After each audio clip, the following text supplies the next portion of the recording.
Hello, ladies and gentlemen, and welcome back to the 5th episode of the Rendezvous Podcast. I'm here with Bangovich and Bodork as always. How are you guys doing this fine week? I'm doing good, thank you. Nice, Bo. Yes. Are you still Sag? I mean, like, I am extremely sad. I just had to drop 2 of my players. That is very unfortunate.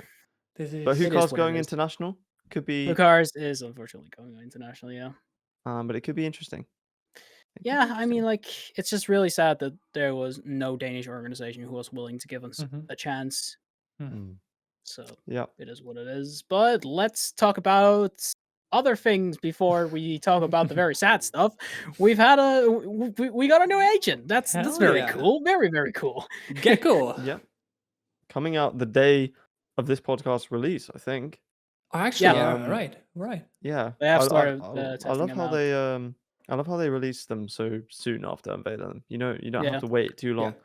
The interest is still there. But yes, Gekko, he's been unveiled, he's been played.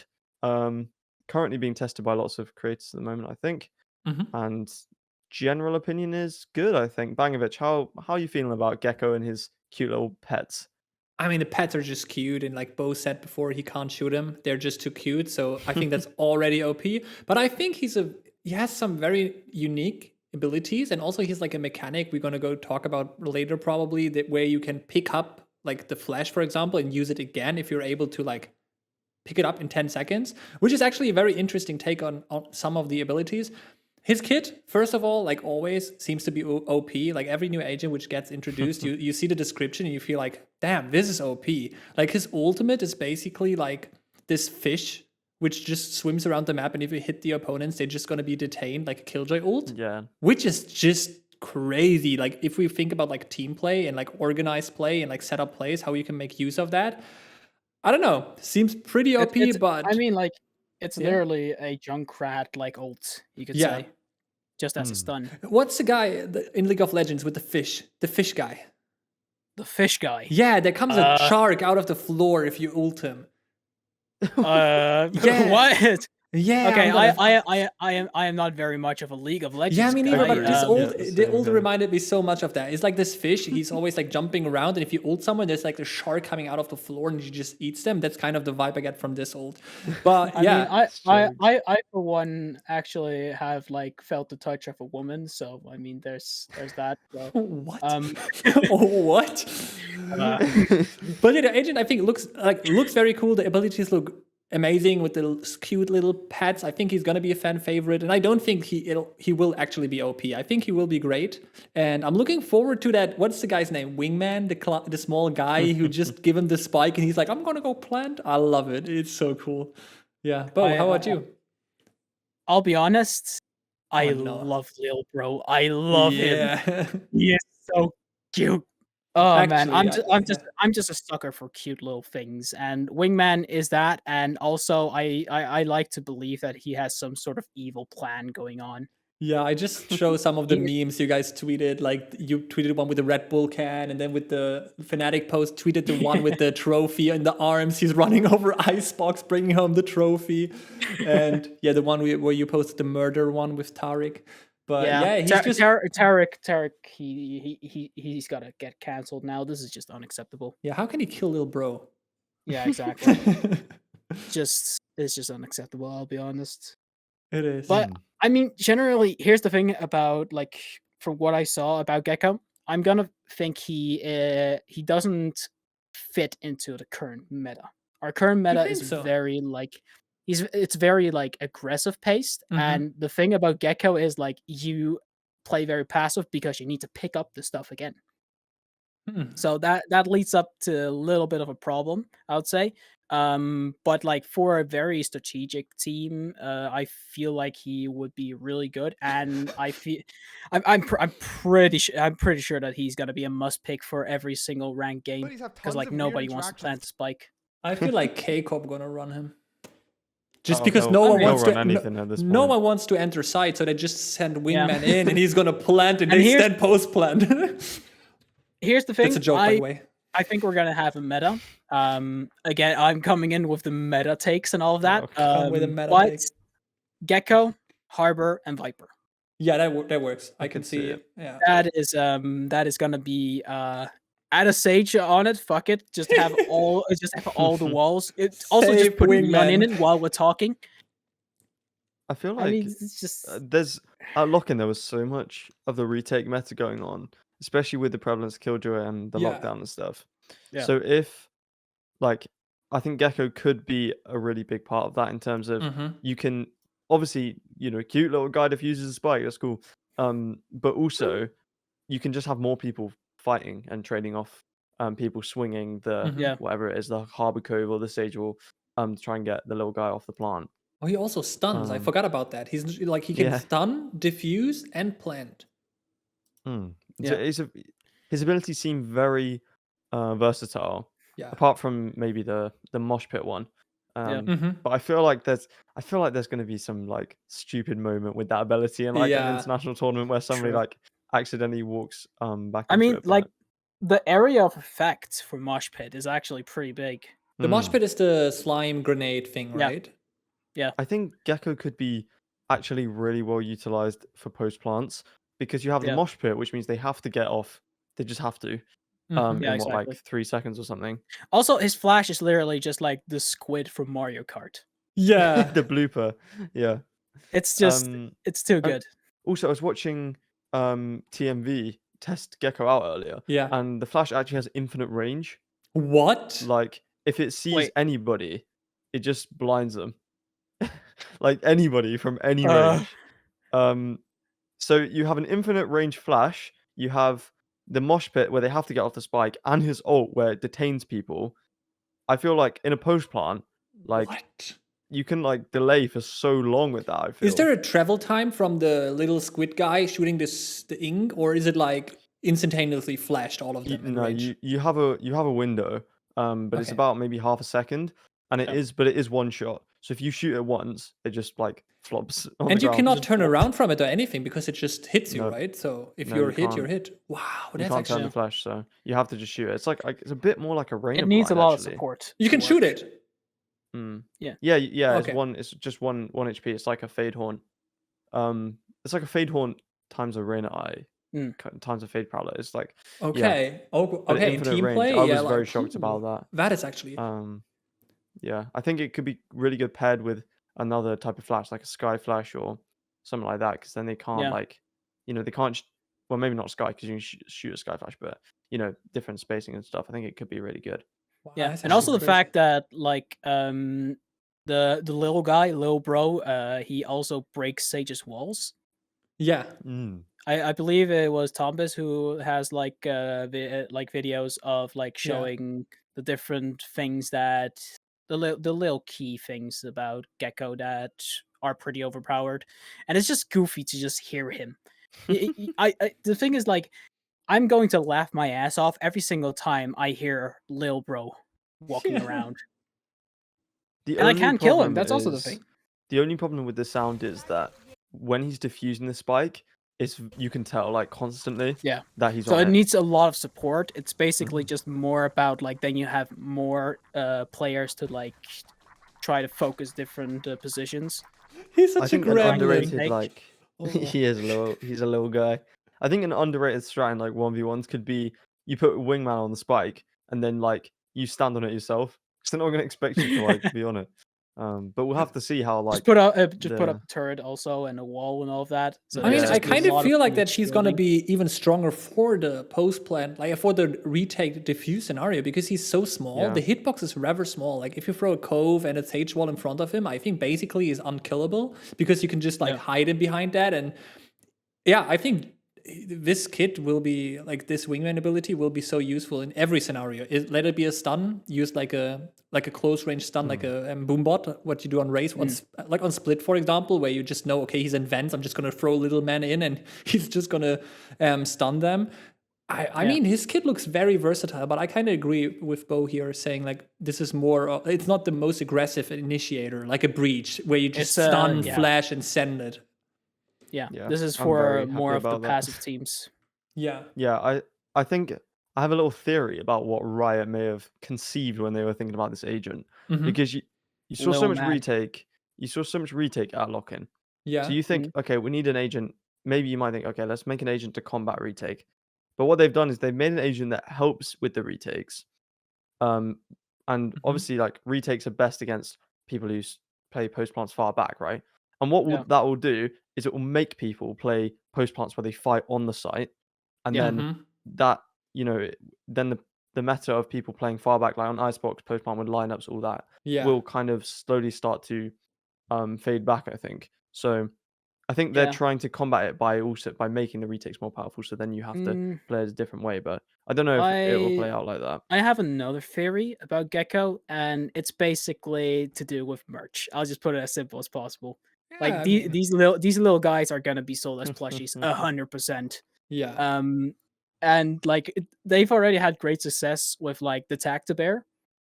So I wasn't surprised when like we got some small little friends just going around just waffling about.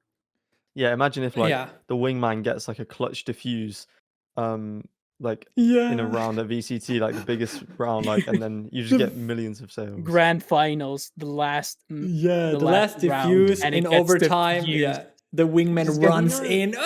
That's gonna be like on all the thumbnails, on all the reports. Like you just see it already. Like even right now, he was not even released, and like all of the everyone posted this little guy with the trophy in the hand because it was so cute. It makes sense. It's so adorable. It's already a dub. And he's just walking. If Wingman is planting the spike or defusing the spike and Gekko dies, does Wingman just disappear? Good question. I'll test it out. If not, then that's obviously good for Gekko. But it's also about if he does, then you need to think about surviving yourself as well. Yeah, exactly. Protecting him. So more lurking. Let's go. To test out. I think that's pretty much covers most of Gekko, other than cute Pokemon pets. Yeah, I love how everyone's calling them Pokemon as well. I know everyone's calling them Pokemon. They are Pokemon. That's why they are Pokemon. It's literally a Slugterra. Yeah, he's throwing like little balls, and then like they pop out, and then they're like cute and everything, and like they're Pokemon. No, it's not Pokemon. It's Slugterra. Slugterra, man. I'm too old for this. Yeah, look it up, all right? It's so. I saw it. You tweeted about it. Yeah, you're right. You tweeted about it. I saw it. Shoot out, and they get big, and they start punching each other, and like that was a part of my childhood. I was in the Bakugan, Beyblade, and Slugterra fandoms, man. I was in the OGs, man. I mean, that's good. The good old days. But it's Slugterra. It's not Pokemon. So it's okay. It's Slugterra. But I honestly gotta say, I think the biggest part of his entire kit might be the ultimate. Like, because in a like team play environment, if you know where they are and you send this thing in, I'm not sure how like many bullets it can tank. To be able to detain like 3 person in one area can be very massive for taking a side or like denying like let's say Haven on the A side, right, where people retake always from the same spot in CT, and you just send the shark in, it just detains all of them. Potential. Like, I mean, I can just see like crazy scenarios where it could be useful. Depends on the fact if you can shoot this ultimate quite quickly down, because I think if he has like is traveling, it might be, you might shoot it down. I'm not too sure though. I think that detain is seriously good. Yes. Like they just can't move for what is it like? No weapon. Yeah, no weapon, no movement. You're basically And you don't have this 12-second wind-up time like with the Killjoy ult, where you know, like, okay, I'm gonna run away now. With the ultimate, you can just be on rather close range and just send it in, knowing. It's quicker than people running, isn't it? So it's pretty quick. I was already waiting on like the fact that we haven't had any other detain abilities since like Killjoy. So I mean, like, it's good to have another detain, but like it might be a bit too much. I think it can having like both Gekko and Killjoy. Yeah, and wait, you could just on Ascent, if they all go into the cubby on, is it B side when you ult the retake ult, and then like they go all in the cubby, and you just send the ult in, so like the double ult, so basically they're detained 100% because they cannot hide. Yeah, and then you can basically go hunt for the people who are like hiding in the corners of the ult. It's going to be very interesting to see how teams play around that. Yeah. I'll say, I'll just say this. This is going to be the meta. It's going to be Viper, Harbor, Killjoy, Gekko, and whatever duelist works on each map. It's going to be Raze or Jet or I don't know. Probably Jet. But there is If- also maybe If there's going Loud to are be playing, then Aspas will be on Jet. True. Mm-hmm. Speaking of, Yeah. Perfect. we transition. have Locking has concluded, and Hell yeah. it's been unexpected. I'll be honest. Yes. It's been I pretty incredible. I slept on Fnatic too much. Yeah, I'll you be can't honest. you can't I- speak Yes. because you slept through I that final can't- series. I can't. Oh yeah, that's also like the worst part. You quite literally Yes. slept on Fnatic. Oh my god. both Shall we just leak this? Shall we actually leak this? Are you like Oh, fine no. if we leak No. this? Because that is kind of like funny. You can leak it. Yeah, sure. Bo Hoogland slept through the Fnatic Loud series. Yes. He says, "This is sleeper. I'm going to bed." No, Yes. that match hadn't even started, and you went to bed.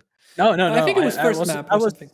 No, I was watching till like the second map, I believe. Yeah, then started. Oh. Then things went down. Like, oh my god. No. Oh, Oh boy. you missed the good parts. Like for real. And then I like woke up in the middle of it and I was just asking you guys what the hell is happening, and like Yes. Loud won 2 maps, and I was like, oh god. I look at like the scoreboard and that's just Fnatic losing on Icebox, and I was like, okay, it's GG, I'm going back to bed. And then they won. No. Doesn't make any sense. Man, Fnatic, they did take it. They did eventually take the series. The yes. final series against Loud 3-2.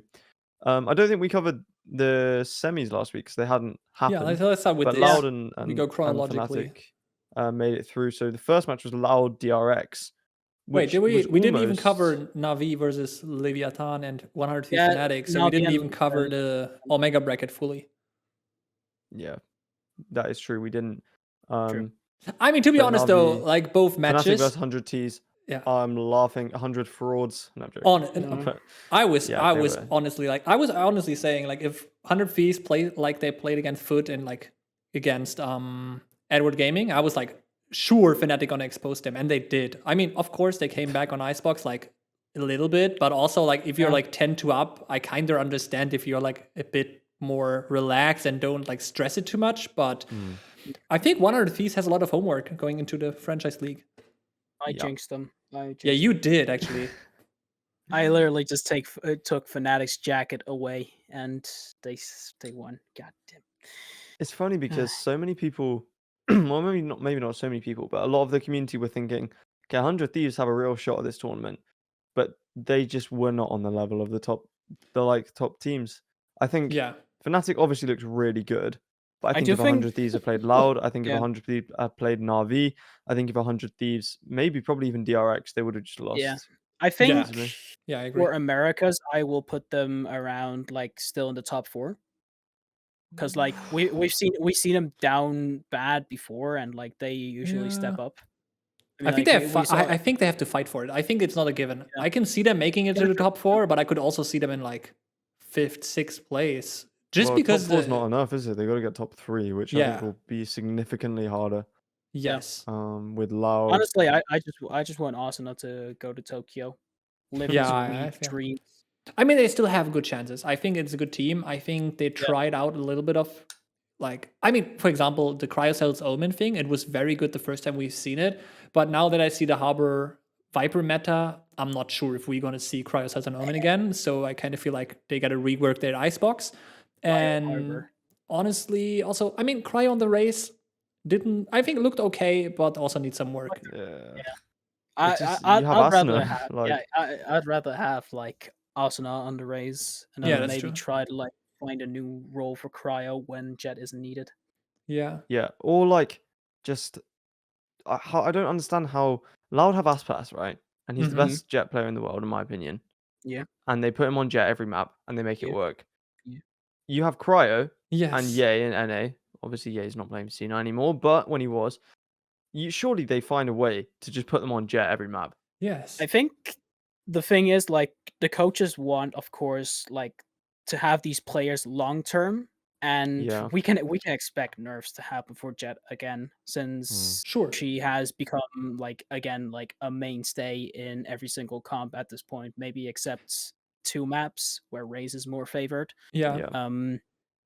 So Yeah, that's it's the thing. more about Aspas can still flexibility, play I guess. Raze. I Yeah, understand this so. point, but if we talk about Icebox and we see Cryocells on a Omen rather than a Jet, while Durka runs Jet, while Aspas runs Jet, and they go ham on Icebox and they win the series, they go to the grand finals. Why is Cryo on an Omen? Like it's the same thing as seeing like Yay on Sage, even though it's a map where you can run a duelist. Like it just hurts me to see that kind of picks. Yeah. I mean, I agree with that. Put Cryo on Jet. God damn it. It's all we ask for. He's just world class on Jet. So I'll say this. I've been experimenting. I low-key think that Harbor with the operator could be decent, actually. Okay. Who let him? When you say cook? experimenting, this is like plat 2 ranked. It worked once. 2 openings, 5 first deaths. He's it like, worked this could once work. in my ranked games, and now I'm just hooked at it. He's like in deathmatch, like with the op playing Harbor, like can't even use any abilities. It's just like, oh no, I'm insane. I mean, that's basically what I do. So But I do think there is something to be said about the op on non-jet agents. Yeah. Especially Sentinels as well. We saw a lot of, not a lot, but some Killjoy op. And it was... I'd say this. Operator on Jet has actually become like a little worse. Like a little less valuable. It's more actually the Sentinels that I saw a bit more value coming from. Like overall during the match. There's of course so like good about Jet is that you could just hold an angle and get out when you needed to, right? But unless you get that 12-second window, you can't do that anymore. I think the obvious advantage is the updraft as well. You can get into angles that they're not expecting. I mean, yeah, just get CNED. I'll be honest. that's just my TLDR of everything. Like you need a god operator Jet, get CNED. And speaking of CNED, Na'Vi versus Leviathan. Holy. Was well, I thought it was going to be a banger series. Yes. But it kind actually quite underwhelming. Yeah. Underwhelming, yeah, it's like even an understatement, to be honest. Leviathan seemed to have the scrim. They're great in scrims, but they just can't always do it against the top teams. Syndrome. Yeah, it has come back. It has come back, certainly. I think it's promising for them, this showing. And it could be they could be really good in the Americas League when the pressure's not necessarily so high to perform. But Na'Vi just outclassed them here, really. Yeah. Like, I mean, on the Ascent one, like the most standout thing for me is that actually Na'Vi won both pistol rounds against Leviathan, which is insane. Leviathan just wins every pistol round. And they had a good start. I think, the first half was apparently 6-6. And it was a close match on Ascent of the map pick of Leviathan, but Fracture was a different story. Like, Fracture was a 13-2 stomp. There was literally nothing Leviathan could have done. CNED, I'm not even sure if CNED looks good on the race. I think he does, but in this game, he looked terrible. He looked what? He looked like decent and like serviceable. Yeah. But it still needs work. Yeah, definitely. But EMEA teams, I feel like they just understand Fracture in a different way. True. Both teams, right? With 100 Thieves, was it 13-2 in the other game as well? It was 10-2 half for both teams. Like Fnatic and Na'Vi had 10-2 halves first, like starting the map. So both had 10-round lead going into the second half. So yeah. Well, Na'Vi's first half was 11-1. Yeah. Oh, 11-1 actually. Yeah. So I think they just understand it in a different way. Like, Wait, I think actually they just outclassed. Fnatic. Yeah, Fnatic won 13-1, so it's even. Oh my god! Yeah. Fracture for Na'Vi and Fnatic. Oh, EMEA Playground apparently. Yeah, I mean, also the match between Na'Vi and Fnatic. Yeah, we got to see them face off on their playground. And Fnatic, they just looked insane, really. Yes. They were trying to do the Sentinel comp, and only because Durka wanted to clown me, they lost 2 maps. That's why. They didn't lose any maps in this series. No, not in this series, but grand finals. Oh, you're talking about grand finals. Okay. I was talking about the Na'Vi. They were so close to taking revenge on Sentinels by winning the entire lock-in tournament without a single map dropped. Yeah. But we should quickly go over in chronological order because it was Loud versus DRX first, wasn't it? Let's do this. Yeah, let's do it. Which was almost the reverse sweep from DRX again. Almost, it was like a repeat from Champions. My God. They almost had that reverse sweep, which would have been pretty hype, I think. But yeah, I'm glad Loud made it through. Yes. I mean, yeah. I mean, like crowd would have been non-existent. I'll be honest. I think it would have been existing, but but it wouldn't have been hyped. Yes, like, it wouldn't have been hyped. Maybe Stacks. There was a different aspect to the grand finals because of I mean, Fnatic wins around, and the entire crowd just it's a fucking library at that point. Yeah, I mean, we're gonna talk about that. I think we go over on the Loud versus Fnatic match, but kind of the feeling of this Loud versus DRX match was like Loud was the better team the first two maps, then DRX was the better team the second two maps, and then Ascent. Personally, I kind of felt like DRX ran out of gas. I don't know, or they couldn't solve the Viper, which was like the unique part of Loud's comp, having a Viper Omen, which makes it very hard to attack. And I think DRX didn't find the answers in time, fell short, and in the end, I don't know. I saw a lot of whiffs from the side of DRX, which I usually do not see because they are all sharp, but. Fifth map, probably super hot in this stadium, so I did understand it. And Quanzin and Tui is actually the best fraggers on the Ascent map as well. They're generally all the pickups. These are just insane pickups. I mean, like big respect for like F-Rod. Yeah. He has really like blown my expectations with this roster, and like. Two, they are very young, and like basically nearly the entire roster is just very young. It's just like Sodhawk and his kids just going at it. I felt Tui's was like really solid throughout the tournament. Yeah, but Quanzin, the value this man gets, especially with his util when he's playing Sky and Breach. This guy is like crazy. Like I'd say he's the best Sky player. Yeah, I mean, he started out in this tournament as the only Sky player. People picked up Sky because he was playing it. And because he's so good at it, it allows Aspas to play the Jet because they don't need a second initiator all the time because they have the info and the flashes. So huge respect to Quanzin. And like you said, they're both really young. So W pickups in my opinion. 100%. I have one question. What do you think about the Sadhak race with like Aspas, Jet, double duelist comms, like the IGL Sadhak on the race? We've seen it frequently in this tournament. Actually, they play it on split all the time. I gotta be honest, I'm not the biggest fan of it. I think Sadhak got way more value when he wasn't running the race, but I respect it. I kind of respect it. Like while other comms, like while other teams do not run any duelist, the IGL just picks up race and settles into madness. Like I like it. Like the attitude behind it, I like it. When like Loud has 4 cracked young players who have all experience on duelist roles as well, and it's Sadhak that's playing the race. That's gonna mean something, I'll be honest. I feel like you could just have Sadhak on Sadhak on Viper and less on Cypher, and I think that composition kind of sorts itself out, but I don't know. I mean, we don't know exactly the mentality, but like you said, it wasn't exactly, he wasn't Aspas level, of course, on the raise, but did they win split at all? No, they beat. Of course, they beat NRG and Fnatic. I think, right? Yeah, no, you're right. They beat Fnatic. They did, yeah. So fair enough. Fair enough. Keep doing it by all means. But until the art double duelist doesn't work on a new split. Hookars tried it, Fnatic tried it didn't work.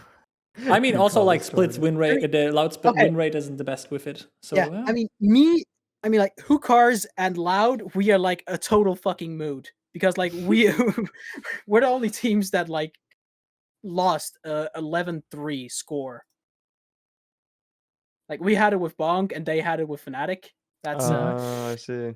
So you're basically the same team at this point. Yeah, I'll just shake hands and like saying, my man. Yeah. Hookars equals Loud. Exactly. We're just the Danish version. A question about DRX. Yes. can they win a title with their current roster? With Foxy9, the, yes. the stars have But to in terms align. of not Foxy9, in terms of these 5 players. Yeah, then the stars have to align, and it has to be like a perfect bracket where they beat like all the teams that we know can't like beat them with their strategies. But I feel like basically just any no of the out. top tournaments, like they will just. I feel like they'd have lost to Fnatic or Na'Vi if they'd have played an either. I mean, of like, them. it has to be like a miracle, the bracket for DRX to win something right now. But I'm pretty sure that Foxy9 is gonna play in the regular season and like slowly gonna be a part. Yeah, I think with Foxy9 they could definitely at least make a grand finals. But right now with these 5 players, I don't see it happening. Especially, I think if they were going to, they would have done it at Champions. True. Or Lock-in, because actually. I think Lock-in was or maybe the best chance for them. Yeah. But now you have Unfortunately, they Fnatic, had to Na'Vi, play against Loud. Loud. All I of mean, these they teams made on it the come up. close. It feels like the Fnatic of 2021 and 2022, like a little bit, like just like a small level ahead of this Fnatic, which always made it like to LAN and like always look good, but then choked. And like DRX is now, they broke the curse and they're like now consistently third, fourth, and they just cannot make it to the last tiny bit. And yeah, I think they need to swap something. They had a IGL swap with like Stacks taking over and the IGL role, and he still looks very, very good. And I do agree with Foxy9. If he is as good as he looked in the offseason, perhaps they have the chance of a title right now with this roster. Like also considering that other teams will improve. Like Fnatic is not even at their peak, I feel like. Yeah. So, and Loud as well. Loud has 2 new pickups, which are very young and new in the team. So we can expect Loud and Fnatic to step it up, while DRX kind of looked like they reached their peak with the current roster. I think for me, when I think about teams, it's about do they have championship level players across the board? Fnatic, in my opinion, yes. Right? They have Durka, Alfie, Boaster, Chronicle and Leo. I mean, that was Mystic and Enzo were probably the only 2 players on that team where you would say, maybe not. And they changed them. I mean, like, look at Mystic now. He's now playing Raze on Apex. So respect to him. DRX, those 2 players on their team for me are RB and Zest. I think if Foxy9 is as good as people say he is, and he replaces Zest, I think they could do it. But we'll have to see how he does. But I think for now they should focus on winning the Pacific League split. That's the only thing they should be focusing on at the moment. And they have the highest chances for that, 100% for me. I mean, like they have one thing that other teams don't have, and that is proven consistency. Yes. Yeah. So probably the highest out of all teams in the world. Like they were consistent as Vision Strikers, as DRX. I mean, Optic too. Yeah, but not domestically. They lost to the Guard. Kind of, if you think about it, like Optic wasn't they were always the best team on LAN, but domestically, I feel like they had. And they always lost the first match as well. Yeah, like they were. You saw like some like not weaknesses, but like for whatever it was reason, a pattern. Like, and that showed consistency. Yeah, that's true. But DRX, on the other hand, they always won the Korean split. They won everything. They went except the first one where Newturn qualified for whatever reason. But like besides that, they won everything, and they went onto the craziest win streaks, and they kept going for 2 years. So I think they're the most consistent team, perhaps. Also, in an arguably weaker region back then. I think now there is like a different with all the other teams in the Pacific region, it will be way more difficult than it used to be. But they have the highest chances. Because they still look good. We talking about the 3-2 loss to Loud in front of their home crowd, which can happen. So it's not like a disaster. Still a very good result, and I think they can be happy. I seriously hope that Gen.G can like compete with DRX because I think a proper Korean rivalry and having another Korean competitive team would be really good for the scene over there as well. Because they have DRX who are like just the the only Korean team practically. So if they can have Gen.G who looked good against Loud, apparently are really good. If they can step and then there's up in T1 split, just slowly creeping behind them. That's how it can't looks believe right you now. guys invested. Yeah, me neither actually. Me neither. I'm still very, very, very on the T1 copium. That's for sure. Oh wow, you are one committed man. Yeah, I'm delusional. It's a brave thing to say after how they looked at this tournament, but it was just one match. Carpe looked good, and that's a development. That's true. I've also heard they are looking to making some changes, but not like the main roster. I heard there's like potentially Byungjun is off. They want to look at other Korean players. So honestly, I'll probably have something. I would put Byungjun on the main team, to be honest. Yeah, I've seen a few of his clips. He looks alright. I mean, I don't know how good he is. There's got to be a reason why he's been the 6th player the entire time. Yeah, fair play. Okay. Fnatic the versus next Na'Vi? match that happened was Fnatic Na'Vi. Leo is the GOAT. Yeah, this is it. Leo is that man. He is that him. guy. He is him. It's whoever gave him like all of this energy. I've got to know who did it. I think Ardis said, I saw a clip of him saying that Leo has no holes in his game. He hasn't. Yeah, that's true. And when you watch him, it's just true. Like this guy, his aim is incredible. His trading is great. His positioning's perfect in some rounds. Like it is. It seems like you're like, even sometimes I'm even like, why is he playing there? Like there was a 1v2 on Lotus in this match where it might have been in the loud game actually. But I was like, wait, why is he playing there? And he just gets the clutch. Like it's so easy. Yeah. He was on something else this tournament. His utility as well. Like I don't know. He's the best Sova in the world by far. He is. He's the best player in the world. I'll be honest. With like his perfection, and everything, it's just like. And he's not doing it on Jet as well, which is so impressive. Like Durka obviously is an incredible player. Yeah, 100%. But he's but playing then you also have duelist and he gets the opportunity to get lots of frags. But Leo, he just gets a shock dart kill out of nowhere. You're like, where did that even come from? This guy's on C and he's just shock darting to A and he gets like a 2K and it's like, that was ridiculous. And I feel like we're also forgetting one person who has like really done a good job at like winning very certain rounds, and that would be Alphayear. 100%. God damn, this guy has saved a lot of rounds for Fnatic. I mean, even that 1v2 in the final match. Yeah. On the icebox on yellow, right? If they lose that round, it's 12-11 to loud, and then their momentum is just completely the other way.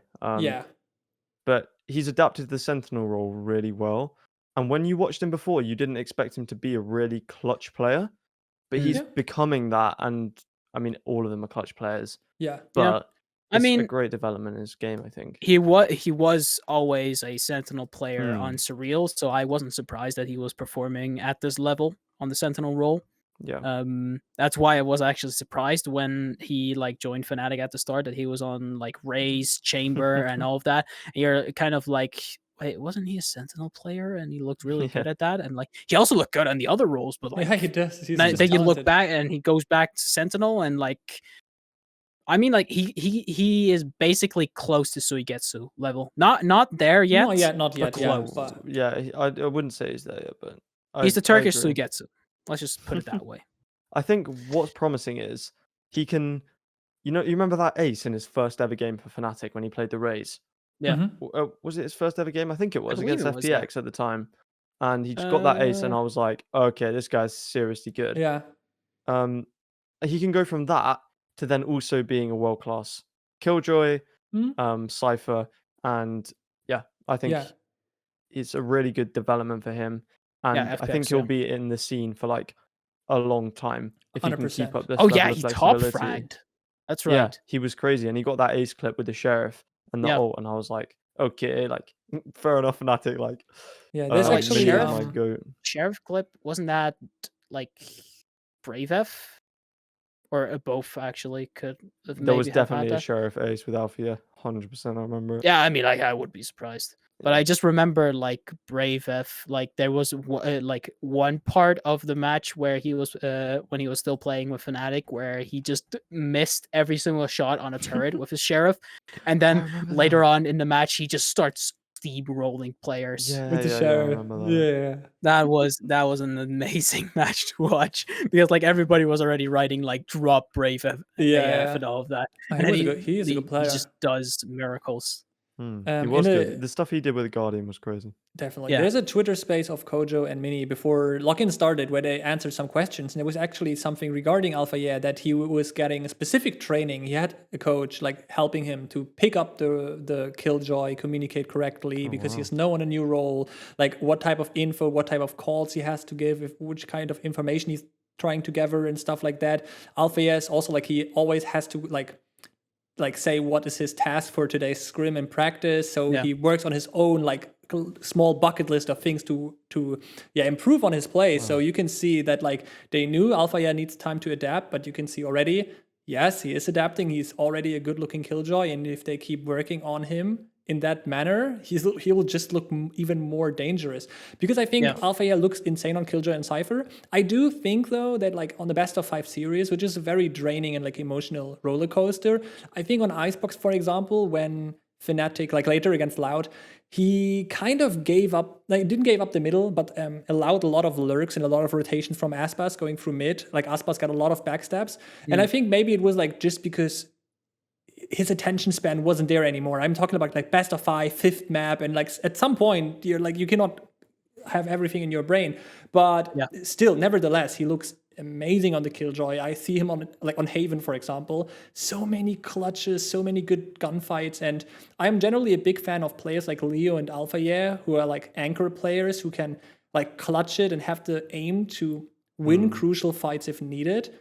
But they don't have to do it. Like Dirk kind of like he has to take those fights, but Alpha and Leo just take them if it's needed. And they show up every time Leo or Alpha are needed, they just show up.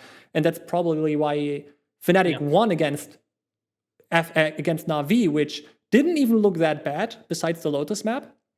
But Fnatic was just one step ahead. Yeah. It was an 11-13 on Haven, then a 4-13 on Lotus, and then we have another 11-13 on Fracture. So generally like not a kind of close match. I think what that match proved to me was that Fnatic had finally not finally gotten over the choking thing, but they could have so easily gone out at 4th there and just choked that series. That is true. And to me that was like, wait, okay, that was clean. Good job, Fnatic. You're looking really good. And we're kind of moving into talking about the grand final as well.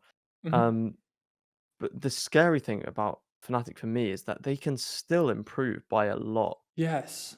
Like, this is a team that's had... We talked about this as a content tournament before. Yes. I don't think it turned out that way, but agree. They didn't have as much practice as a team usually would going into an international tournament. And they still looked incredible. And I feel like like we were talking about, Alfia can improve a bit more. Chronicle wasn't at his peak. He was obviously playing incredibly well, but I don't think he was playing at peak Gambit level, which if he gets to, he'll be unstoppable. And Leo, of course, was playing incredibly well. But more experience, he's bound to improve. And Boaster, huge performances out from him, especially even mechanically, right? Yeah, it's improved so much. You can tell that he's put the work in, and he always does. So, this grand final from Fnatic, I think they deserved this trophy for how well they played throughout the whole tournament. I agree. But Loud put up a fight, of course. Yeah, before we move on to the final, I have one question to you guys. Like, what do you make out of like Navi's performance in that match for the grand final? Like this 3-0 loss to Fnatic. Is it like, are we back at this point where like Fnatic steamrolls them like 5 out of 6 times, and the one time where Na'Vi wins, they're going to end up winning the trophy again, like in Copenhagen? Or was it like more of a one-off day thing of like Na'Vi? Because I gotta be honest, in this best of 5, it didn't feel like Na'Vi had a real chance to win that best of 5. I feel like Fnatic was in the driver's seat for the majority of this matchup. It was a bit odd, really, because to me it felt like Na'Vi just kind of went, yeah, go on then, have it. I don't know. Obviously they didn't do that, but maybe it was just Fnatic looked so good that it seemed easy. But Na'Vi, I don't know. They just kind of, I feel like they knew it was Fnatic's time. Also, like Na'Vi was always a team like thriving from anti-stratting and like just playing whatever the opponent hates to play against. And for this tournament, there's little to no footage. So I mean, they had like 1 or 2 maps of Fnatic playing the maps they played. So maybe also like I give them the benefit of that, even though Fnatic also benefits from demos and like footage. So, but I mean, it was close after all. Like 13-11 on 2 maps isn't like being stomped. Yeah, the map veto was difficult, I think, because they banned Icebox, which is fair enough because, you know, Fnatic are really good on that map. But then Fnatic can just first pick Haven, which they looked incredible on. Yeah. And then the Lotus, I don't think Na'Vi were as good as they maybe thought they were on it. Why Ascent was left till the end, I don't know, because to me, I'm muted. Oh God, Na'Vi's best map. Yeah, I was going to say, I haven't heard from you in a while, bro. Yeah. How are you? I got. So, yeah, I thought Na'Vi, they kind of trolled a little bit with the veto, but I don't know. Bo, what's your opinion on this series, considering we haven't heard from you in 20 years? It's been 84 years. I really like this match. It was fun. I rewatched it again, and like I just got like the feeling of like I want to keep going in Valorant. This was the hopium I needed, and like basically seeing Boaster like winning it, that was quite the sight. But also like Kojo, like this guy has been there since the start of this project, and he has also like been giving it his all behind the scenes. So definitely give massive props to Kojo, Mini, Boaster, everyone. So yeah. And also Devard, like the social media manager, that guy is carrying. That guy's doing really well. Yeah, he is really he's doing God's EU work. clout. Yeah, this guy is insane. That is so true. Overall, the entire like Fnatic organization, props, massive props. And then unfortunately the trophy broke. That's true. That is we're not there yet though, because we were on about the Fnatic Na'Vi game. But okay, that's okay. Yeah, I am far above. Okay, I'm really cooked now, huh? It's okay. But the grand final, let's go on. Was, I think, the best series in Valorant history. Ooh. I mean, yeah, with this ending, I don't know if there will ever be a better ending. If Loud had reverse sweeped, then maybe not. But with the Fnatic comeback as well, overtime on the final map, I think is just.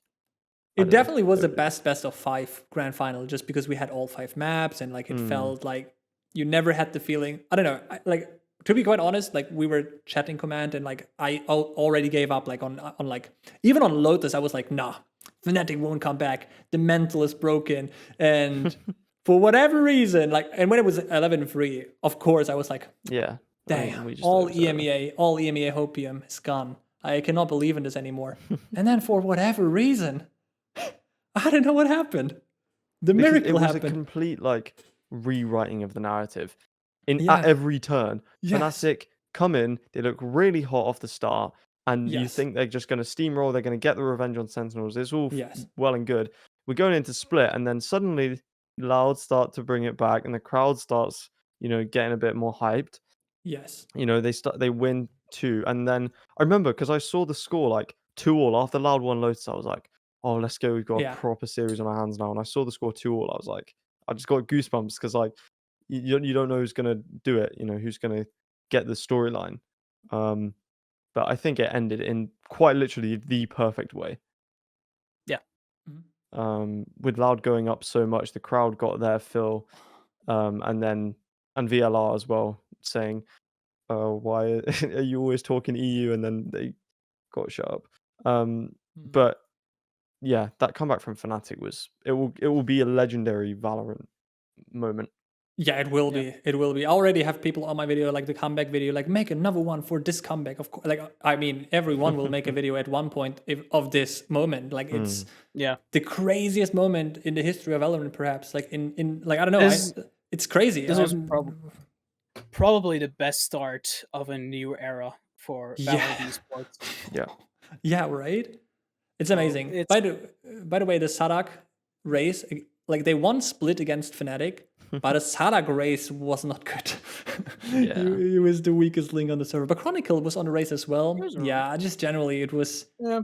not Double the biggest duelist fan. just doesn't work anymore on the split. It is what it is. Yeah, it is what I it think is. what made it so good as well, Mhm. everything was against Fnatic when they were Yeah. 11-3 down. Literally everything was against them. You had Yes. the crowd completely Yes. thinking they'd already won. You Yeah. had VLR, of the course. choking also. narrative. You had they're about to get the first reverse sweep of in Valorant grand final history, aside from game changers, of course. And then they just somehow they pull it off. They what did they win? 10 rounds in a row, 9 rounds in a row. Yeah. Yeah. Like that doesn't happen. That It just does just not happen at doesn't- 11-3 down Yeah. after losing the last 2 maps. It's just incredible, really. It was. And there was this one frame of Boaster sitting in the timeout at 11-3, Yeah. where the mini timeout, the famous mini timeout, and they're like, you see like Boaster sitting there, like with, I wouldn't see tears in his eyes, but like you could see in his face the pressure and like that he was devastated and got it, and that he was like, I cannot lose again in a final, be the second. I want, like, you could see that he was down. And round after round, they crawled back. And I remember typing, like, I wasn't believing in the comeback until it was like 10-11.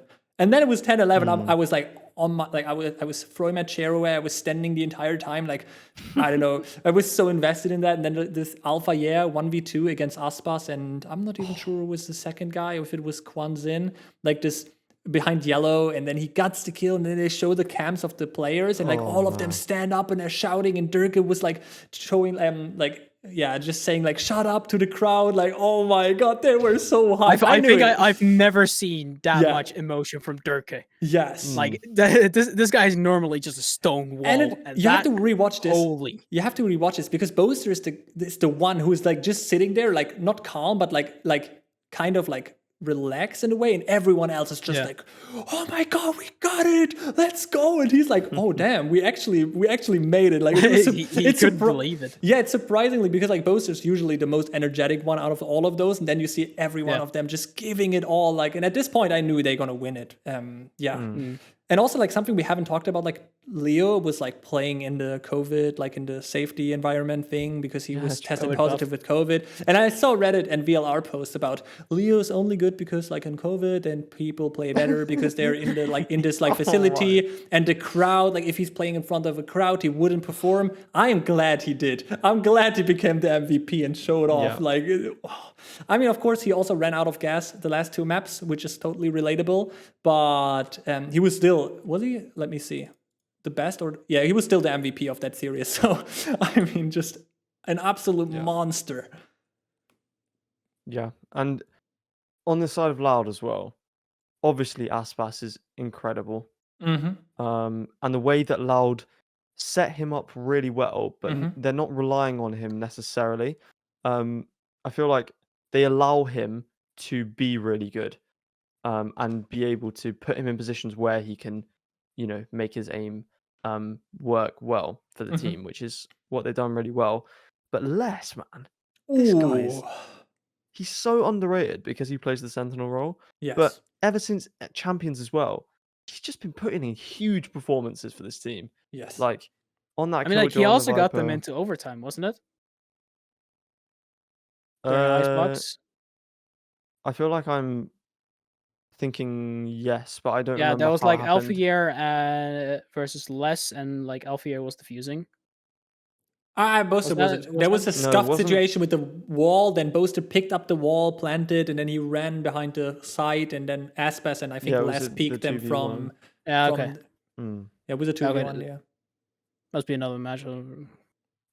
Yeah, but just generally, Les was like, he was fragging. His utility was good. He was like the perfect anchor. He kind like, honestly, like this was Nat's vibes, and like perhaps even better. I don't know, because he did it on a he did it like so like just a Champions already, and this entire tournament, he was like, you could just rely on Les every time his side's gonna be pushed. You knew he is good for 1, 2, 3, or how many it just takes to win a round. Like, amazing performance.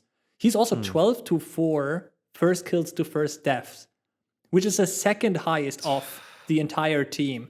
Aspas was on 10 to 11. So Les got more first bloods than Aspas in this series, which is, amazing. Yeah, huge props to him. And in Split as well, he just won rounds for them. He would just get a 4K and you're like, oh, he's just completely won the round. So yeah, huge props to Les and Aspas and everyone on Loud. They all played really well throughout the whole tournament. But it was Fnatic's time, I think. It was. It certainly was.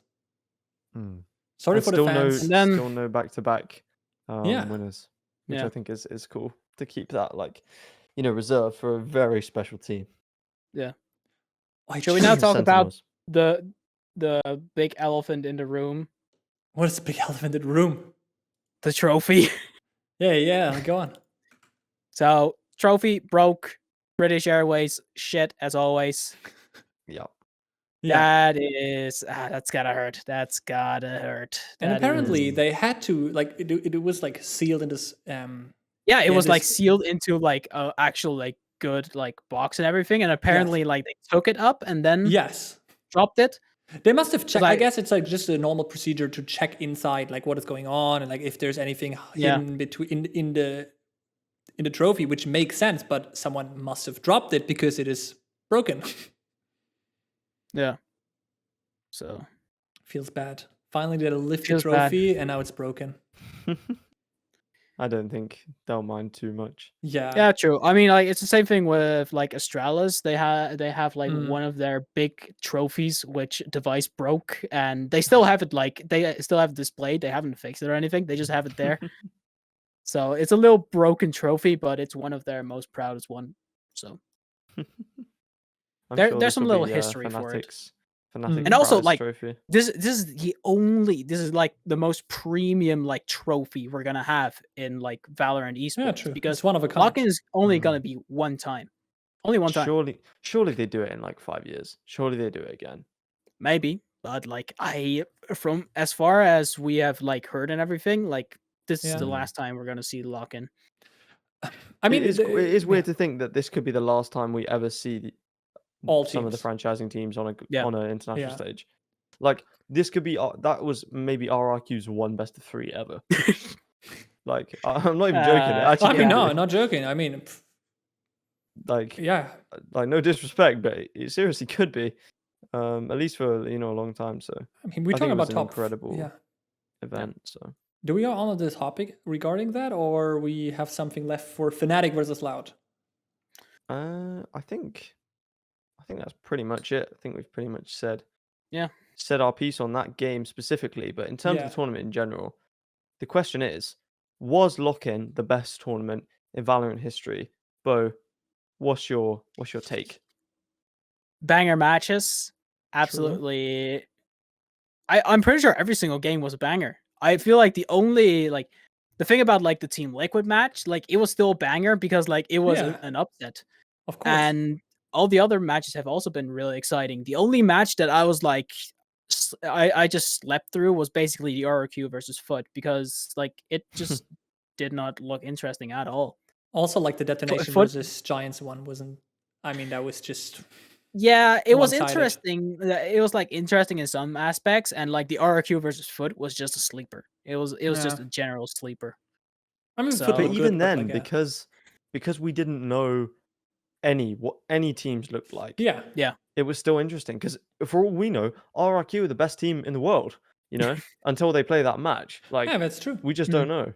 And you have games like even Liquid Secret where you're like, I'm intrigued to see because I was going like, I really want to see what Liquid look like. I hope they look really good. And then I got a great match the other way, but it was still like really interesting. And even matches that were quite convincing, like Na'Vi Crew, or a match like that, was still like, okay, we get to see what Na'Vi look like if they still look good with CNED, etc. So I think the format lended itself very well to showcasing off all the teams. So yeah, W decision from Riot, to be honest. Yeah, on the format.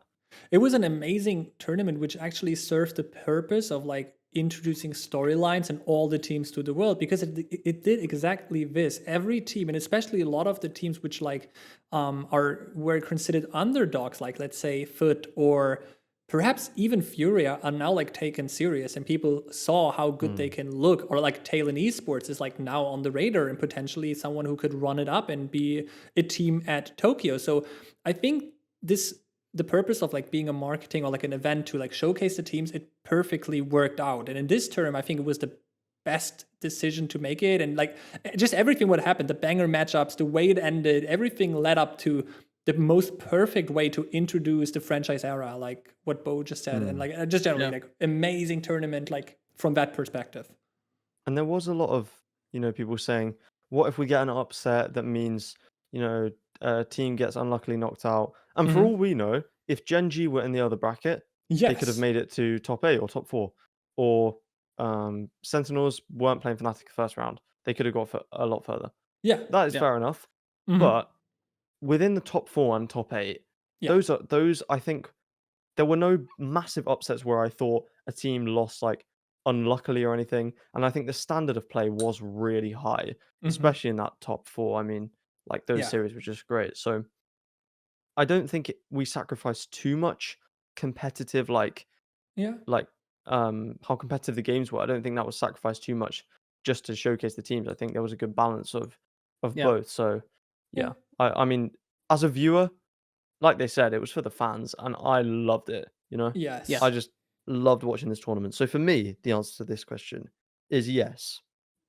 But Bangovic, I know before we started, you said you might have a few little counter arguments. Yeah, I think it was the best tournament for the purpose it served, to be like introducing the storylines, but I still don't think it was the best tournament to determine who are the best teams in the world, or like the most competitive way of doing so. I think it does tell us like the top 4 teams are still one of the contenders for the titles. Like we know about like which teams do look good, but I don't think it does justice to teams who flew home after one match, like Sentinels, like that was also not the Liquid intention. It wasn't the intention, but like I see still people like there's like arguments on Reddit right now, like was it the best tournament? How serious can it be taken now that Fnatic won? Like of course all of EMEA will say it was a very competitive tournament and they're the world champions.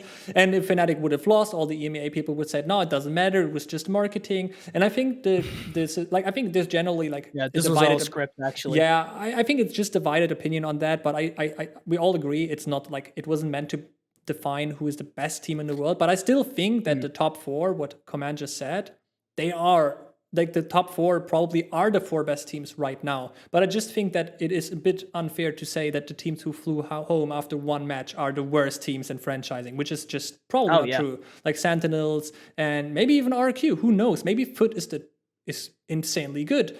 BBL flew home first.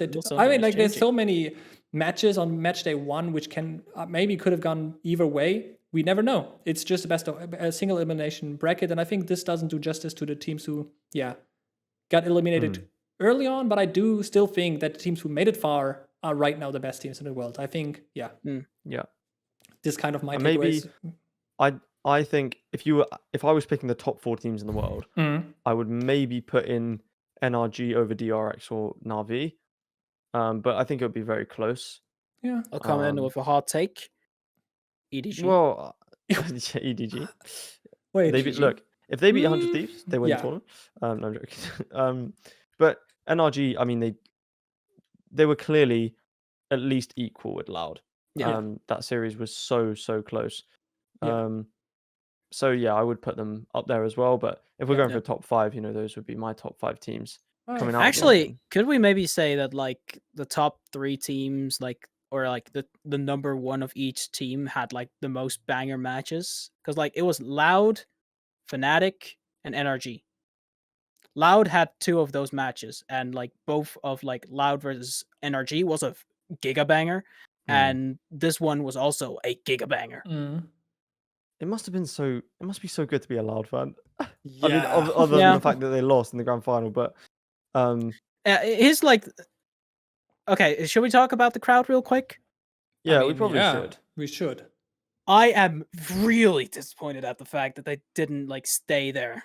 But on some aspects it's understandable, but then you look back at like, for example, the CS major, even though that like, I mean like there was no Brazilian team in the grand finals, but like they stayed there and like saw the team like picking up the trophy and like getting the speech and all of that.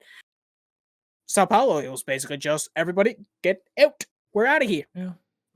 I think this is the thing. Like, I've seen opinions from both sides, Yeah. and I think definitely I agree that And like the you know, excuse of like they have to take a train or something, that doesn't really hold that much value.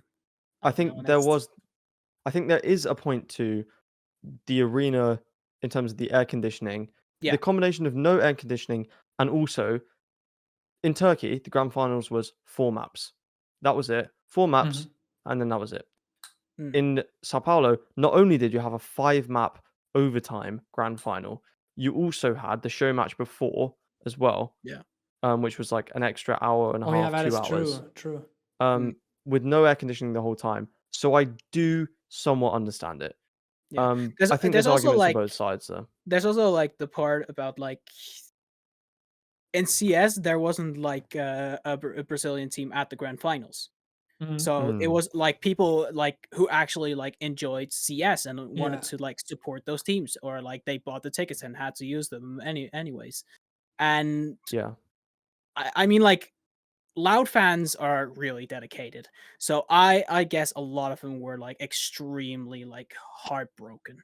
Yeah, I think there was a lot of Loud fans as Yeah. opposed to You saw the necessarily guy a that lot like of Valorant fans. totally shambled Yes.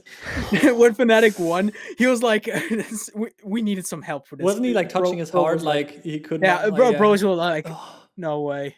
This Yeah, just he was happened. just like, Oh man, that was Yeah. just I felt for the guy. I felt for him as well. yeah, I mean, the arguments you on the just verge of the reverse sweep. it makes sense. It does make sense, but I think it's not even that the people left. It's just that like no one was left in the stadium. It was like 2 Fnatic fans and the stuff and the people who stream, the co-streaming. Okay, but like not even like a small crowd. Like literally was no one. It just looked like the guys who's like cleaning the venue was left. It looked a bit sad. Even he left. Yeah, like even he left. But like it was just sad to look. It's the biggest moment for Boaster and like for Fnatic and perhaps one of the biggest moments in the history of Valorant. And the stadium is empty, and it will always remain to leave like this other side of the medal of the coin, like being like it just feels wrong. But I can understand that the people left. It was hot. The team they were cheering for, they lost in a devastating fashion. I perhaps would have left the venue as well. I don't know, but I'm a Valorant enjoyer. I probably would have stayed with 2 others, but it's still I don't know. It's difficult to say without like being, being there, being like really hot, like being like So I think there's arguments for both sides. Yeah, and obviously it would have been nice to have a packed stadium for that, for that moment, but didn't happen, unfortunately. But overall, a great tournament to introduce us to the franchising league, which will start and also in very 3 weeks. very quickly about the crowd. All the stuff about people are cheering when they get close to each other. That is such a non anything. It's just like good luck in esports. Like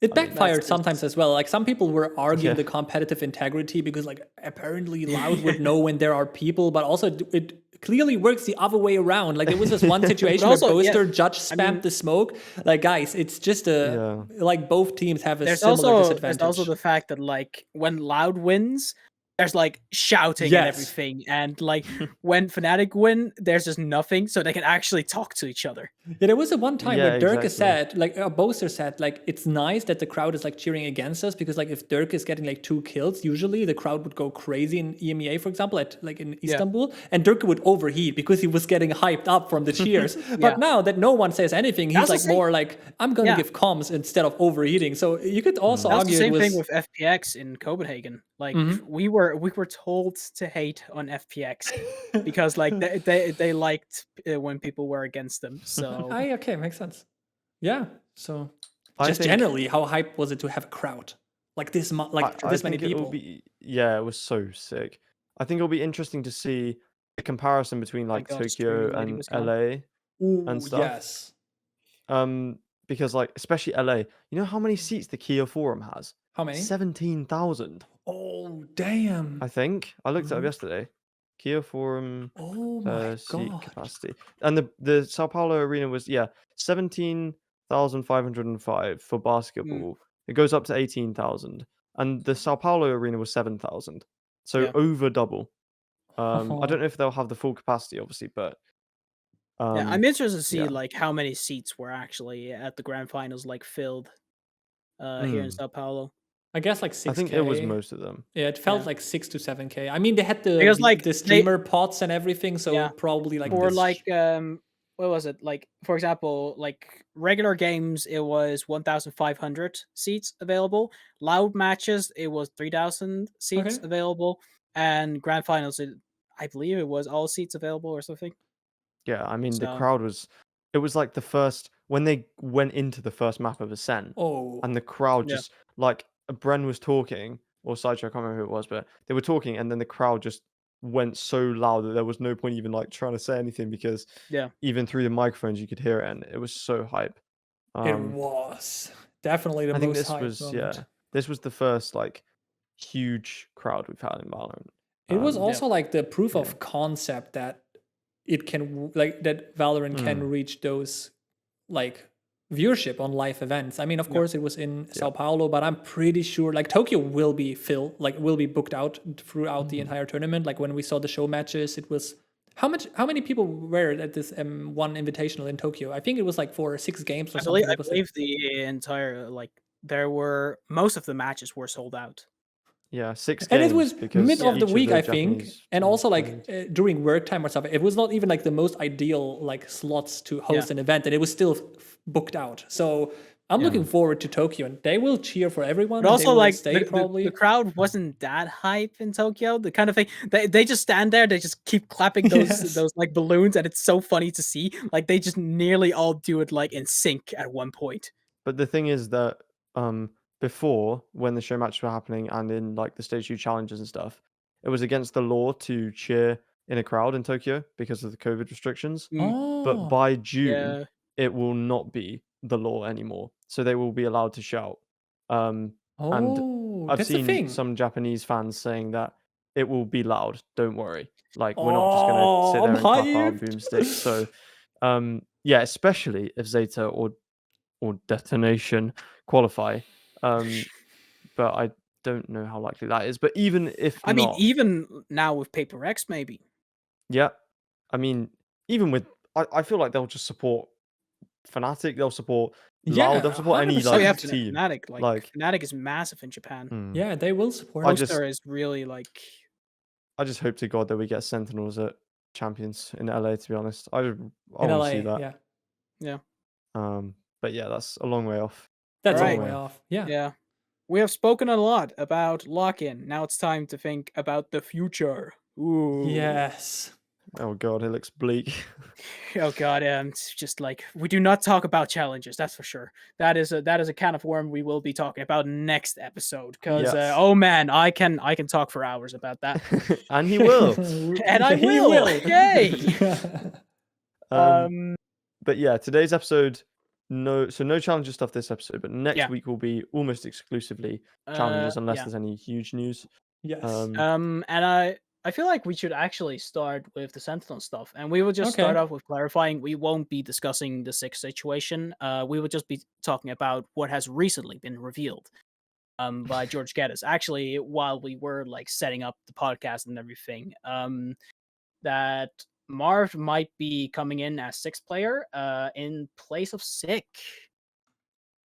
This is like, it almost seems written in a script. Yeah.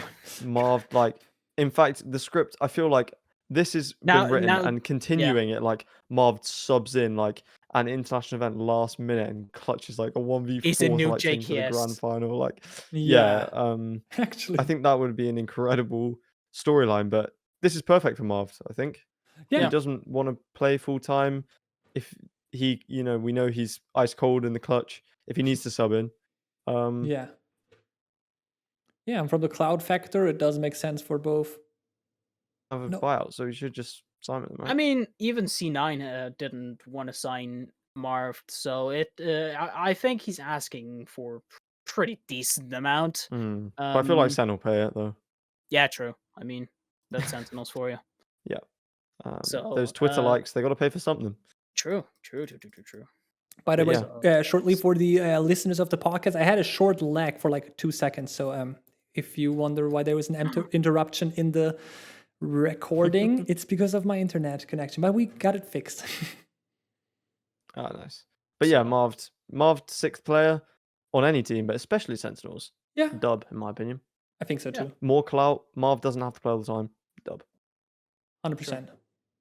So, but yeah, I mean, is it like a good thing for just the roster in general, or is it like it's just yeah, you can't really call it upgrade or side grade. It's more like it's something that might be used in the future. It's basically just Dora the Explorer. We might use this in the later.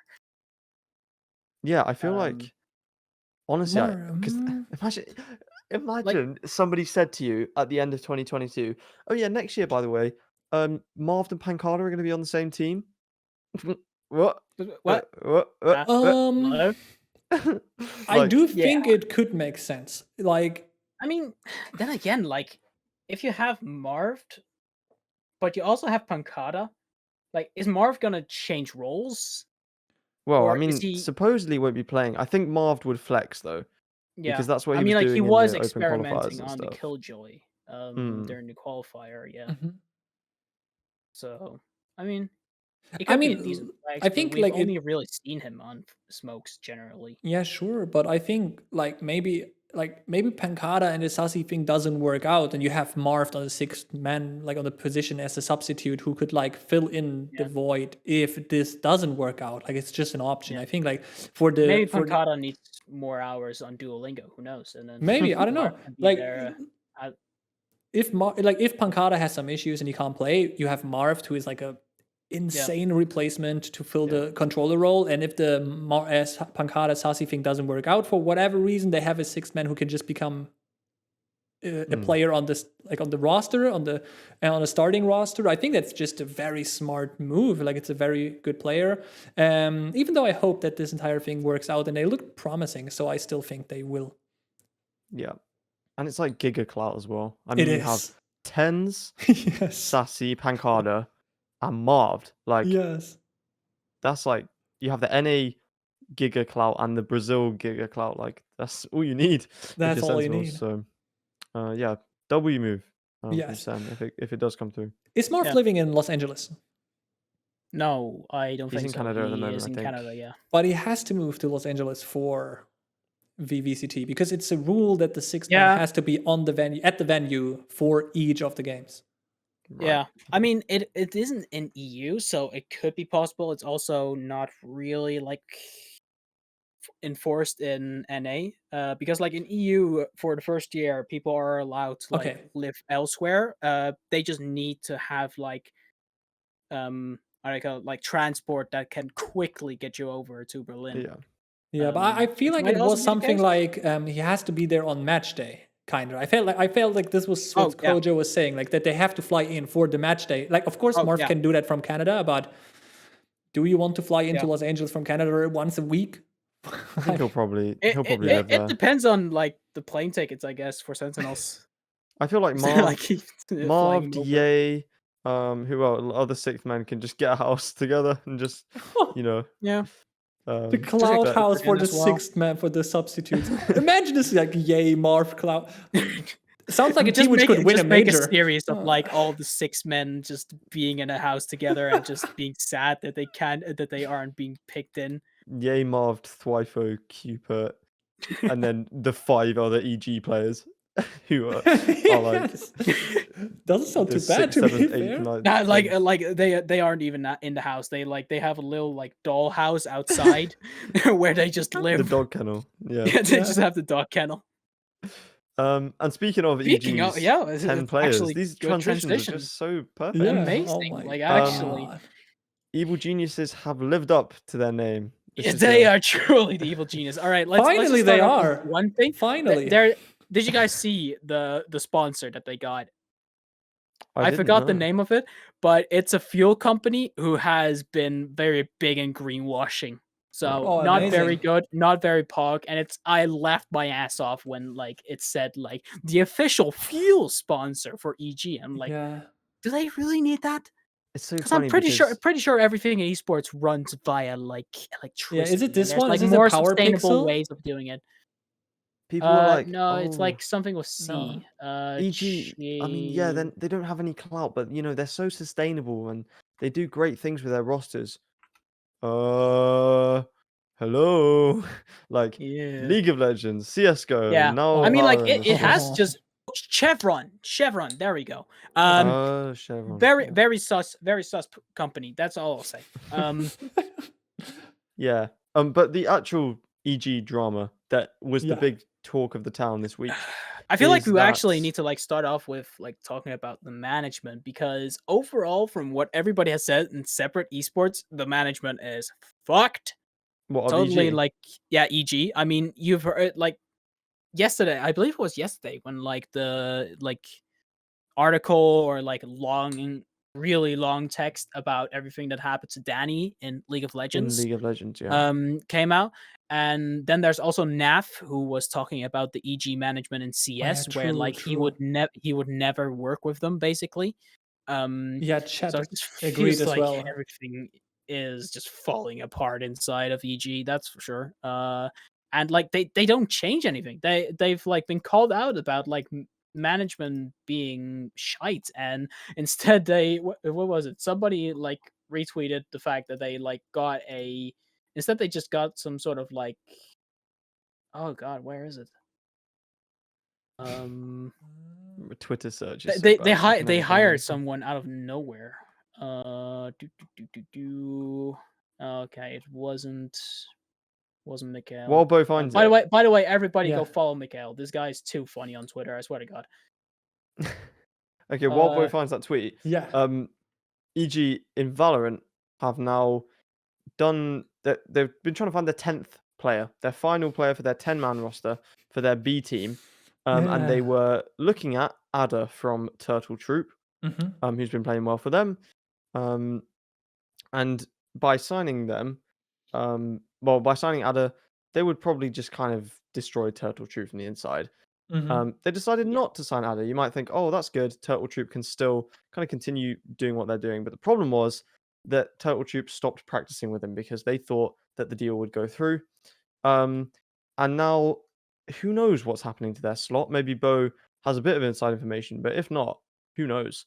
There isn't really anything happening with the slot. Like, it's still there. There's no consequence I to thought it. there was There something are other about like they have to have 3 of the same players, or otherwise it like, and they would only have We Did in Governor, I think. Oh yeah, I mean, like for challengers, it's basically they have to like keep 3 of the players to like keep the points and all of that, keep their spot and all of that. So I think but there Ada are is, loopholes. like... There are like Riot Right, okay. can like allow different things, and I think like there was a deal where basically just like it was okay for Adder to go to EG, but like apparently something about like EG stepping back or something, just fondling the deal, and now like there are just problems And everywhere. I think Ada is being forced to play with Turtle Troop despite not practicing with them, so that they can keep their spot or their points for now, which is kind of not good. Yeah. Yeah, really not good, actually. And I will continue the EG hate train. Yeah, I'm on it. Understandable. Yeah.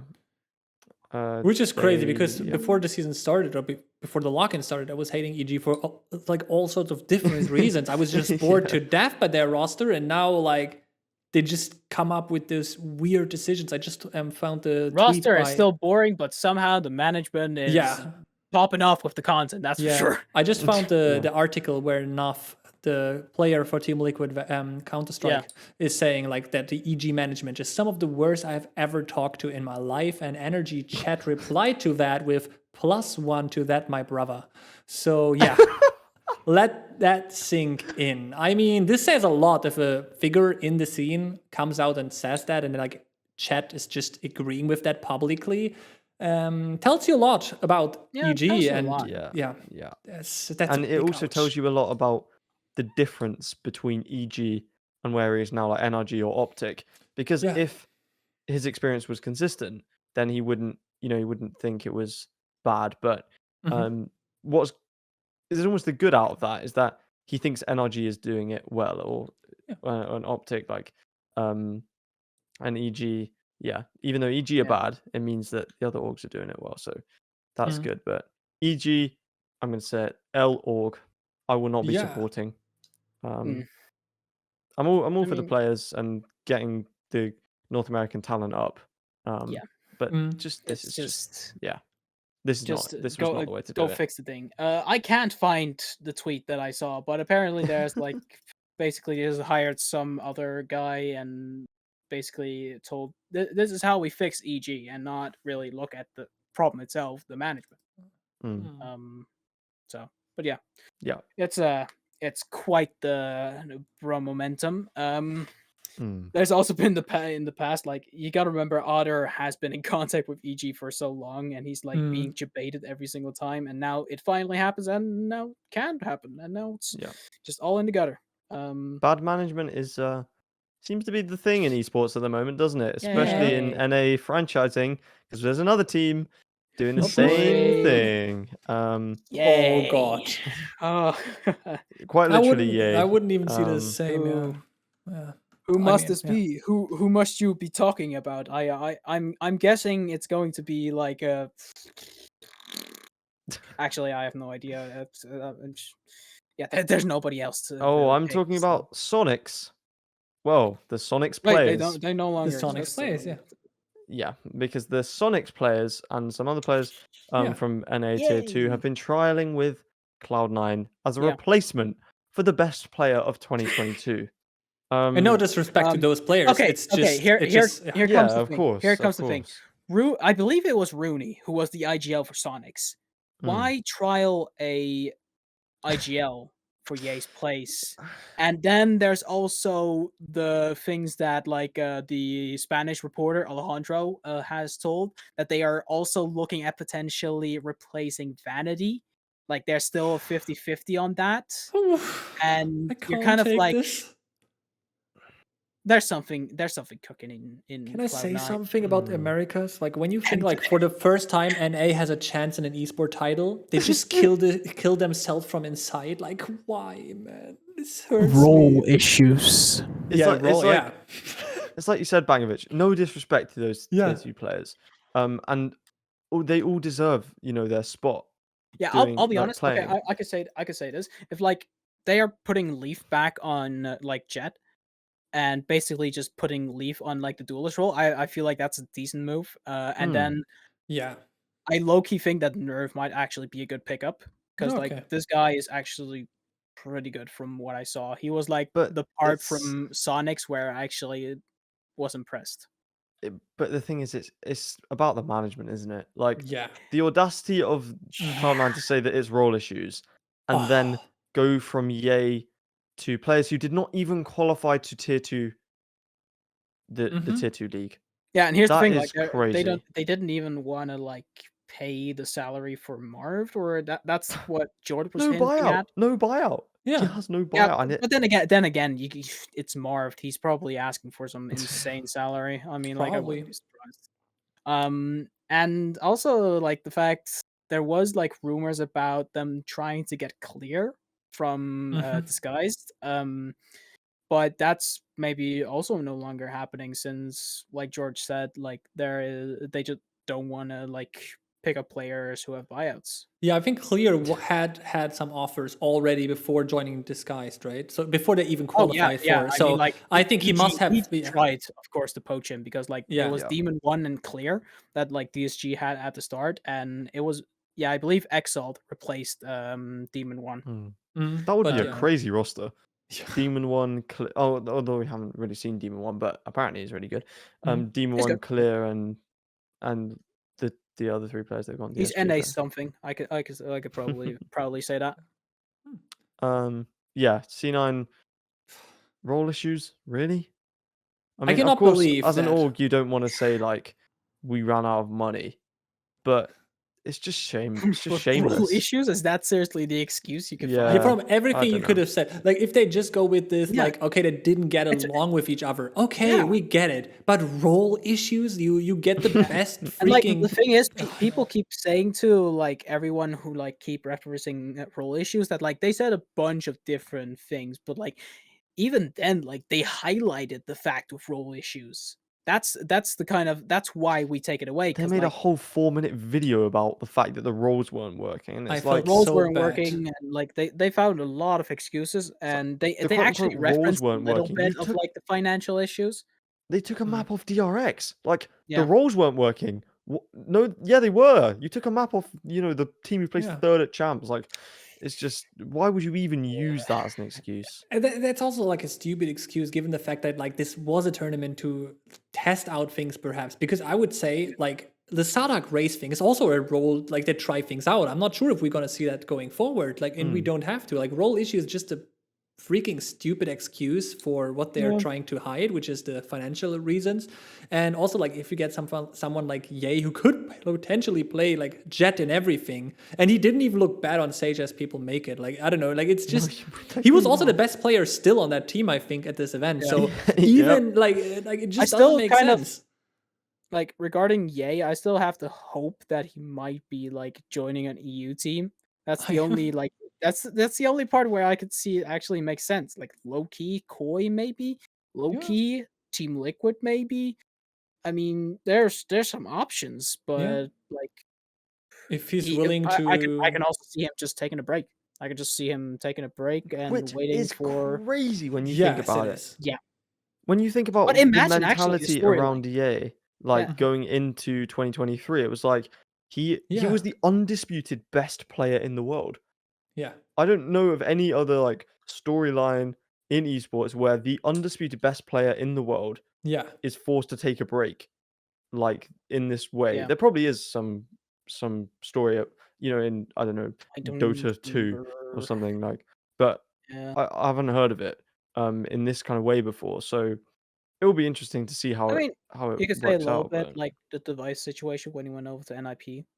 But that's I mean, there was at least like that's different. Like the personal reasons behind this, like this was not Ye's choice. He made that very clear with his sarcastic. The tweets, which got deleted by the way, which he deleted or like he retweeted the baller tweet and all the other stuff, and then he tuned down a little bit. Like, oh my god, it was role issues, guys. I don't know what you're talking about, but like Ye did not fit. Like his Sage is not good enough. He's like maybe Ye only play chamber. He's a tier 2 chamber Sage player. He's not a tier 1 Jet player. That's oh my god. Definitely. Oh man. Oh god. All right, next up, Detonation. Yay, let's go. Would be an upgrade.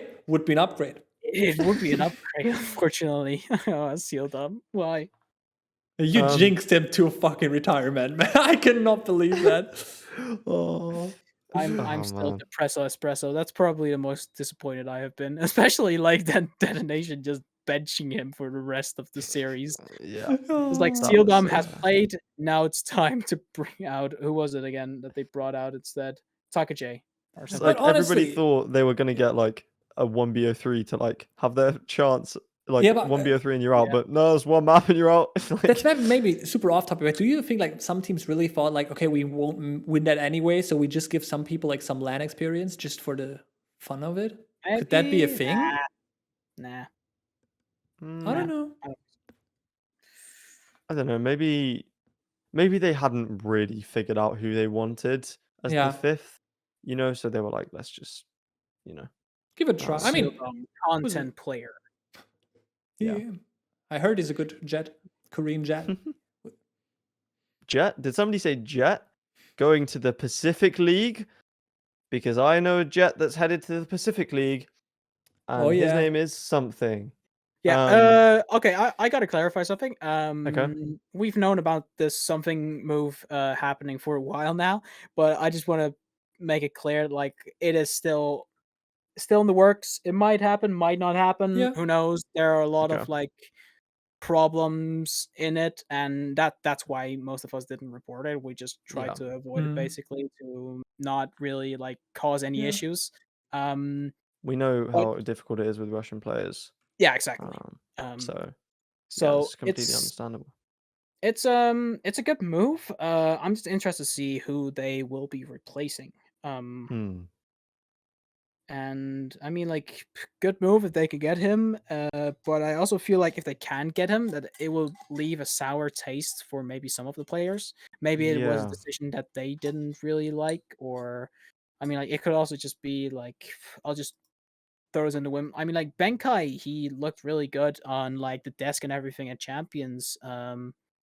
I believe it was Champions, yeah, where he was Speaking like of the analyst desk and like being part of the broadcast rather than the he's a great personality. In general, like even when you watch the PRX vlogs, he's just like So I guess great, maybe he wants to pursue like being like talent in maybe the Pacific League, or I mean, it's still, it could also not be Benkai. It could be a Devai. It could be I don't know, Jing or something. Like it's still uncertain. So it's it could be cigarettes. Like no, it's true. I mean, they could also keep both, right? Like it's if EG can have 10, they can have 7, right? Yeah. 7 is a lucky number. So yeah, it's true. Maybe that's the mistake at EG. I mean, cracked player. Yes. Obviously, we know that.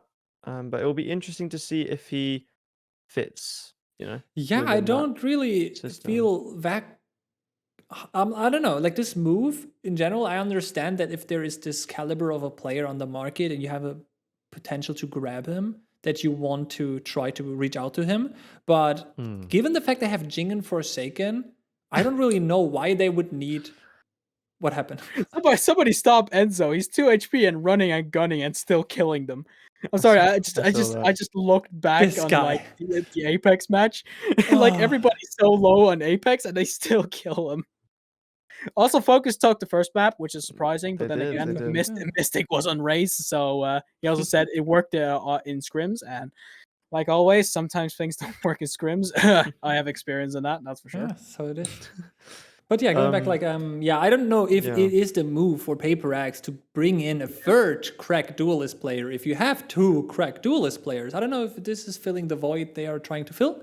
I mean, it remains an interesting pickup if that's going to happen, if it's going to go through. Yeah, I still want to see more coaching staff. I feel like Alex is like really working hard and everything. I feel like maybe adding another coach would be good. It's difficult because I don't want to say PRX should just play less aggressive. They should just change their complete identity. I don't want to say that. Oh no. They should keep like making their own identity and like. But it does seem that their play style has been somewhat sussed out. And it leaves them open to being counter-started. Yeah, I mean, like the match was basically not really the PRX we saw. It actually seemed like they were trying to test something out now. It didn't feel like the PRX that we usually saw. It was more passive. But I think for me, like going into lock-in, it was their chance to prove that they didn't need to change anything. And they didn't. Feels to me they didn't really prove it to themselves. Like it was a stomp that game. That series was a stomp. That was less close than Giants versus Detonation. Like true. Actually, I've lied. It was 1 round different. But it was a stomp, that series, which was felt odd at the time. And that's against a Yay with role issues who's not good on stage. I just saw Cuppa said like with the best like whiff I've ever seen. I'm not looking at that match again. Okay. Glad you won't, and you're gonna add something to the conversation of like PRX. I was just looking at it and I just see like Cuppa said just whiff, and I'm like, oh no, it's starting to fall apart again. Bangovich, you're right. I can't believe that Cloud9 won that match with such role issues on the team. Yeah, really. They really went lucky on that one, Cloud9. Like, really, it's amazing. Yeah, they definitely went very lucky. Yeah, and that's why they had to make roster changes because they knew like we're getting really sarcastic here. Really? No, I don't think so. just a little bit. But I mean, like, actually, a really good topic we could talk about. Is there more organizations we feel like might be in need of a change? Or not really? Also just like a change in identity, maybe. I think 100% franchising. Yeah, like maybe this like goes hand in hand with the lock-in, like the takeaway. As I said, like it is not the most like it doesn't tell us too much about the teams who didn't perform good, but I think in some cases it was like a good warning. Like Heretics, they struggled against EG, and EG wasn't the best team at this tournament as well.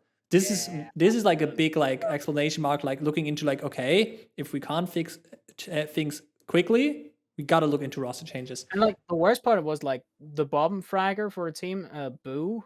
I mean, like Boo looked actually to be like the most like sane player. I mean, like there was the whole Kellogg's thing where like he was absolutely farming at the first half, and then there was nothing.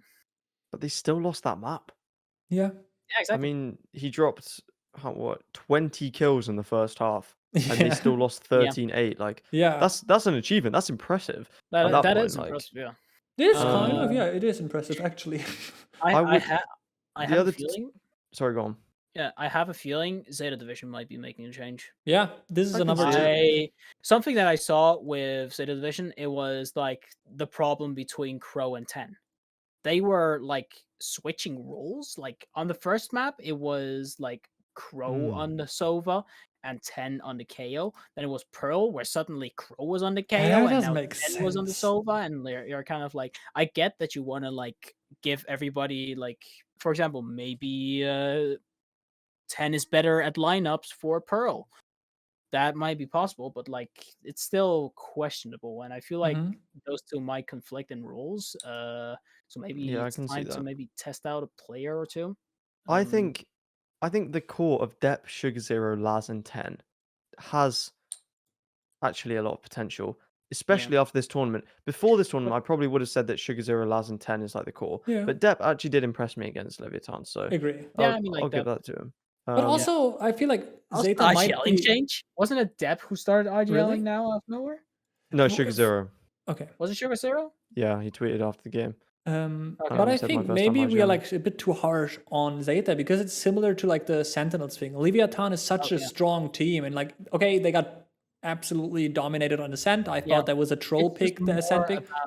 Yeah, it's just more about like the maps in general. It just like Pearl looked good. There was some role issues here that I was like questioning a lot. And Sugar Zero, like he had to carry, that's for sure. But I think it's interesting though, isn't it? Because people are going, "Oh, Vitality look really good. They look like it could be an underdog team coming in," but they lost to Leviathan in very similar fashion to Zeta. Close map and then a stomp. So I don't know. I think they could be decent, but a change wouldn't be like I wouldn't be like, oh my goodness, why are they doing stuff like. Also, a takeaway, Foot actually decent. Yes, Kiwi especially. I mean, this guy. Whoa. They could very much win the series against 100 Thieves. Like they look, it was pretty much a coin flip at the end. Was 100 Thieves maybe bad, or is Foot good? Well, there's the question. I mean, it was 10-9 to Foot. Like, they were a few, close rounds away from winning the series. Like, but to be honest, like even 100 Thieves on like their lower end of performances is a decent team. Like, they made it to the semifinals of this bracket. Like, I still think, okay, they maybe like weren't the best team at this event. This is clear, but there's surely been a top 8 team, and Foot was very close to reaching the same height. It surprised me. I think Foot is one of the teams which looks very promising and has showcased a lot. Definitely not looking into roster changes. While like teams like RRQ, Zeta, perhaps. I'd say RRQ for me is Team Heretics, RRQ, and T1. But RRQ, I mean, somebody's got to be last, right?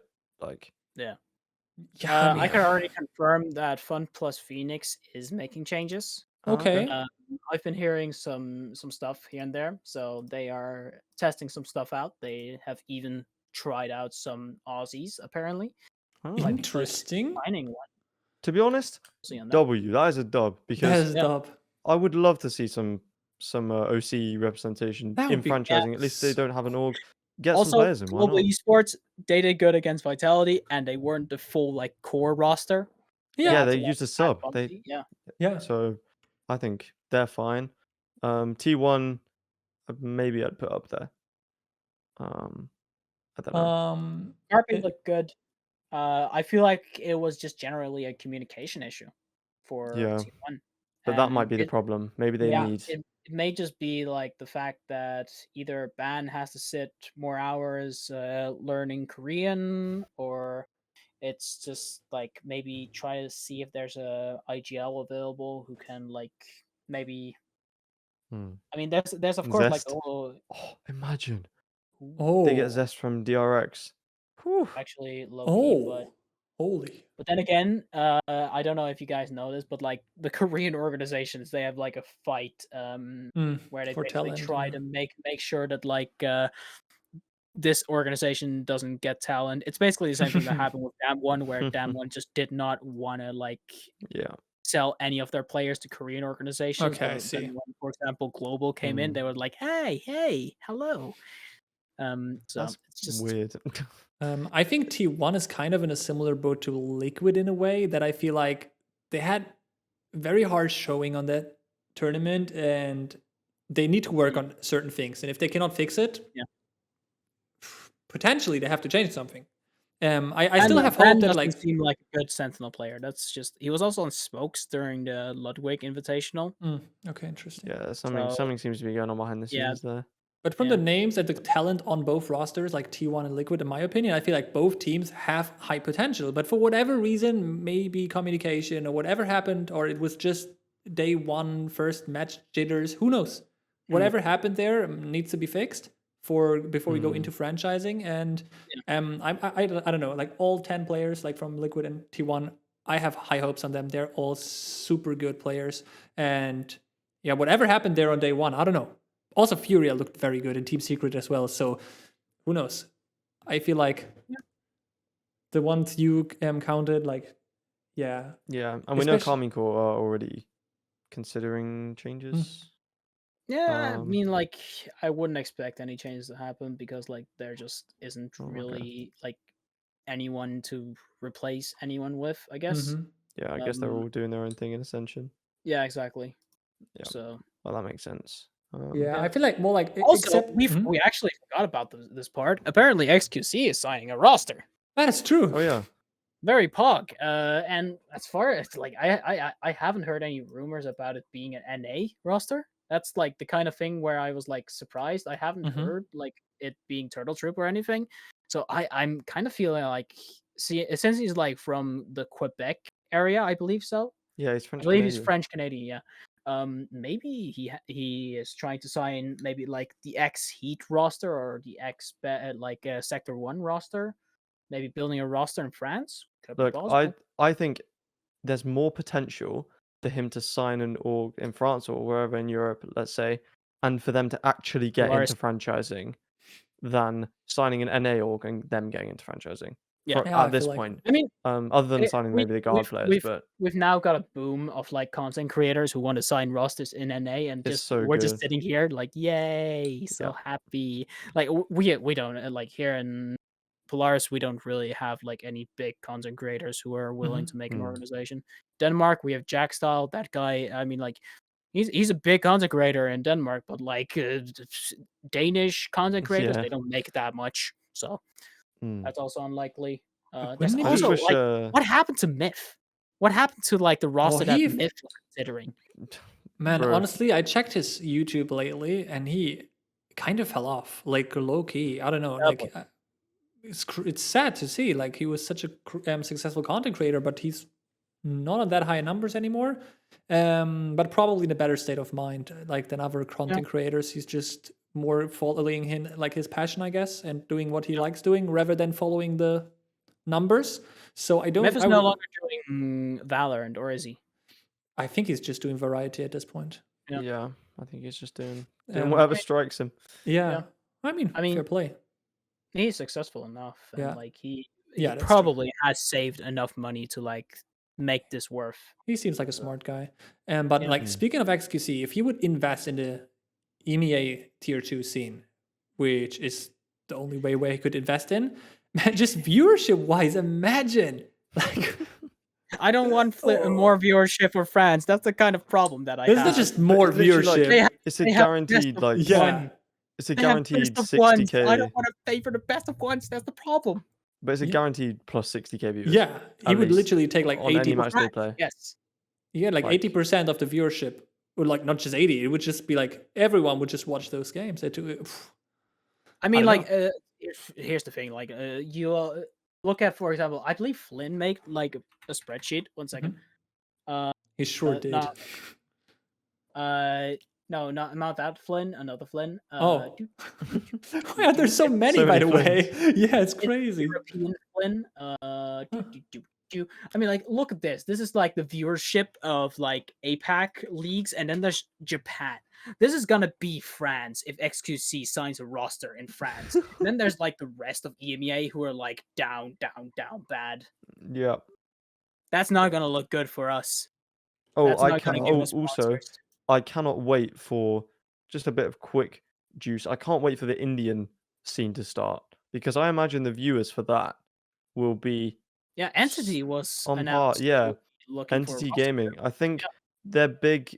They're big in India, but I think they're the only Indian team to ever gone to the international, the tournament. Yeah, but did they have like an Indian roster for that? I think so. I'm not sure. I don't. Honestly, I don't know. But I saw something about it.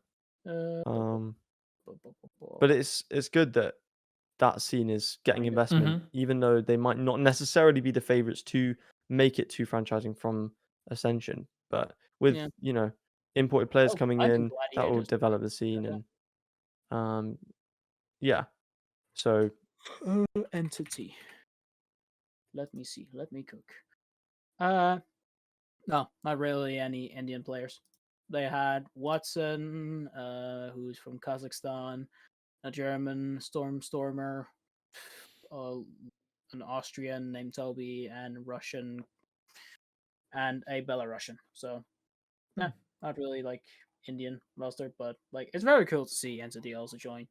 And like overall, from all I've heard, like the Indian league is gonna be like the premium. It's basically like it's gonna be between like the there's basically if you have to like in terms of production, there's gonna be like the main VCT, big production, everything very pog. Down there's going to be like a little bit difference, but there's going to be the Chinese league, and under the Chinese league, there's going to be the Indian league, and then the rest. Okay, Japan first, and then the rest. There we go. Yeah, but that is promising though. Yeah, it is promising.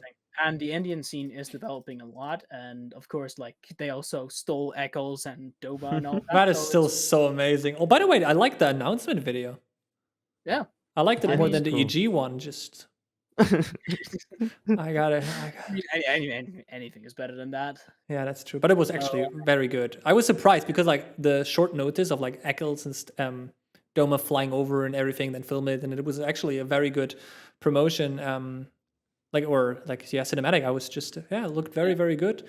And I do hope that players like those imports, which are also reasonable imports, they're not like star players, but like very good known players who could like bring over some fundamentals and teach some things from another region, which kind of could mesh with them. Mr. Worldwide, man, he has been playing on all the servers.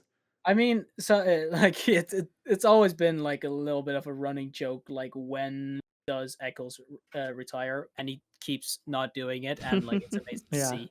1 second. But I mean, Eccles had like I don't know. I think this guy, after he's done with his career, he has so much to tell, and like I think he's such a valuable asset for a lot of orgs. Like just because he has seen so many different environments, so many different cultures, how they approach the game. That he has been at Liquid, he had been at 100 Thieves, now in India. Like it's crazy. Like he has a lot of insights no one ever. He's also a really good, like he would be amazing on the analyst desk, and that's something that like at Red Bull, right? at the homegrown. He was very good on that one. And now you have someone who is fluent in English, has played professionally. He can give the insights of like what is going on. He was an IGL. He knows the broader picture, and he has played in every region. The only thing he just needs to do right now is hit Radiant on Pacific servers, and then he has it all. Yeah. So, I like this guy. Yeah. I think that is pretty much everything. Yeah. I mean, for today. Let me see. There are 5 minutes left. I can real quick talk about my project. I could just bring in the Who Cares updates. This is just going to be a totally irrelevant part. Everybody, you could just stop watching now if you're not interested in Who Cares. I mean, like, who cares about this? Nobody cares, I guess. Who Cares making changes. Unfortunately, Danish organizations not interested. Don't want to invest. Very sad. We are going international. We are going to win Split 2, and we are not going to make Ascension because we don't have the points enough for it, but we're going to do something in 2024. Yay. Also, please sign Who Cares. There we go. Sign Who Cares, international roster now. Yeah. What's up with Heroic, by the way? Just out of nowhere uploading like a Valorant video and just not signing Who Cares. What is this? This is just disappointment. Bodork in bad mood. So next episode is gonna be more centered about challengers, where we will discuss a lot of things. We will also most likely invite a person who like also has like a perspective on stuff regarding challengers, and hopefully, I mean, I've promised a lot here and there, but like still difficult. It's in the works. It's in the works. It's in the works to have some guests. Monday wasn't maybe the best idea to like to record episodes, I actually think, because like everybody's busy on Mondays. That's I mean, we can record on other days as well, but just release on Tuesdays. Yeah, makes sense. For the sake of a good guest, I'm down. But yeah, very good. Follow Who Cares. Just pressure organizations into signing Who Cares. Very good, very nice. Thank you. And of course, subscribe to this channel. Once we get to 1,000 subscribers, we will be able to have chapters on the videos. Although I think they are working. They are already.